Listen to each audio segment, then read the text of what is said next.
The Eastern Conference Finals is headed back to Miami with a Game 7. Here's Coach Spoelstra. That's similar to what I said after last game. There are so many wild, swinging emotions in a playoff run, and you really just have to try to stay stable and find out what's real, what's not real, what's objective, and not get caught up in these wild swings. We have a very passionate group. We have guys that love competition and understand how difficult it is, to try to do what we're trying to do. And we're facing a very good team. So our guys just embrace that kind of challenge and the competition that we're faced with. And then their defense, is so strong. That sometimes you just need your great player, to make plays. It wasn't a matter of schematics or, things like that. Jimmy just brought his competitive will tonight, and it was a will that would not let us lose. Spo, you talked about a lot in the last 24 hours. Why were you so confident that this group could rise to this kind of level in this moment and deliver you back into a game? Well, you never know. It's not like I guaranteed anything. I just know how our guys are wired. Our guys love competition, and they love the challenge, and we have deep respect for our opponent. This is a very good team that we're playing against, and what you hope is that brings out the best in you and a different level. And over the course of a long series like this, you're going to get pushed, uncomfortably so, and sometimes you're going to lose some battles, along the way. We've had some very tough times during this series, but we have guys that, will just pick themselves up and get on to the next fight. And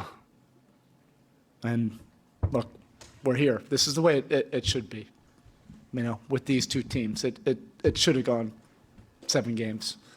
The margin for error on both sides is so small.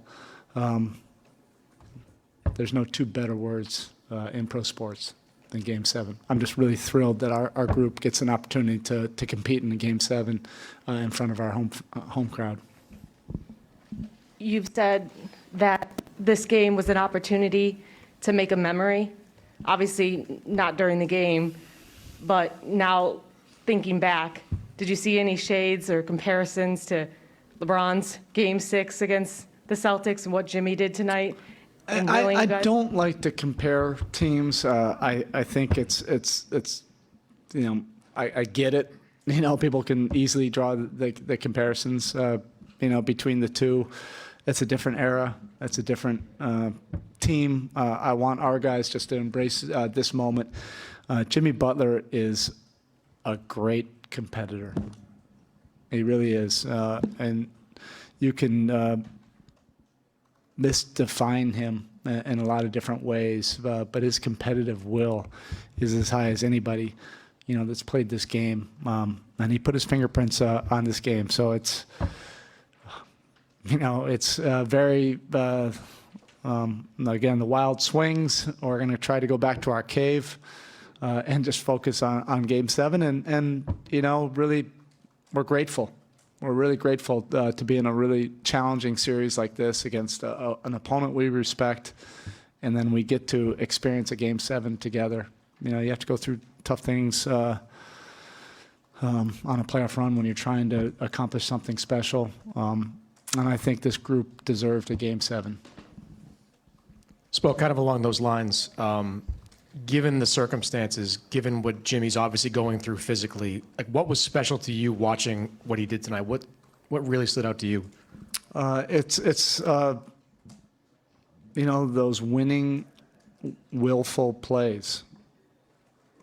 Their defense did start to step up, in that second half. We had a double-digit lead, and you're facing a defense like that, you're not comfortable at all. You really have to execute with precision and do things with detail and purpose. But then sometimes you just need, your best players and your guy, to make plays. And he was able to do that in those moments of truth when we really needed it. And as their defense stepped up and as the game got to 4, 6, he found a way to get us a really important bucket. And then on the other end, he's the definition of a two-way player in this association. Takes on the toughest covers. And I didn't even see how many minutes he played. Probably, close to the Chicago Bulls kind of minutes that he was accustomed to playing. Spo, we've seen this kind of epic performance from Jimmy with the season on the line before. We saw it in the bubble and saw the series be pushed, but then he ran out of gas in the next game. What did the next day and a half look like for him and the balance between protecting him from himself and also knowing he's going to want to go out there and lay it all out there? Yeah, I think it was a little bit different. That was the last leg, at the very, very end. He's going to be able to muster up whatever he needs to muster up, to get ready for this, great opportunity on Sunday. Erik, when did you know that Jimmy,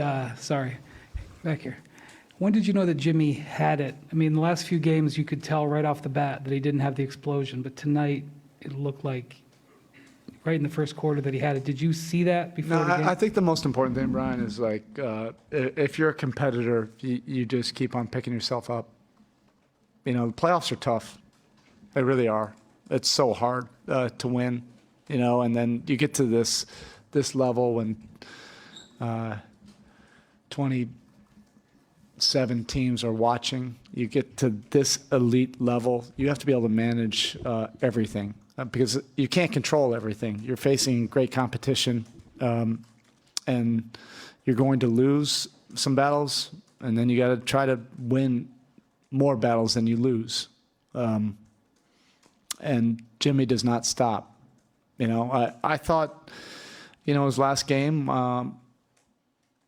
we missed a lot of shots, but our competitive will was there. We just got outplayed, and sometimes that happens. But if you're a real competitor, you just keep on going. And all of us are just thrilled that we have an opportunity for Game 7. Spo, Jimmy took center stage, but what did you see from Kyle Lowry tonight, given the series he's had, and what did that mean to your group? Yeah, I can't say enough about Kyle and his veteran leadership and poise. It means so much to us, and you can't put an analytic to it. What it means to your team of the feeling of calm and confidence that he can give everybody. And that's orchestrating our offense. It's just those timely moments during key times of the game where the ball needs to go where it needs to go. And then sometimes he'll just make a big-time play at the end of the clock. Something that he's never maybe practiced on or attempted before. He just has a flair for the moment.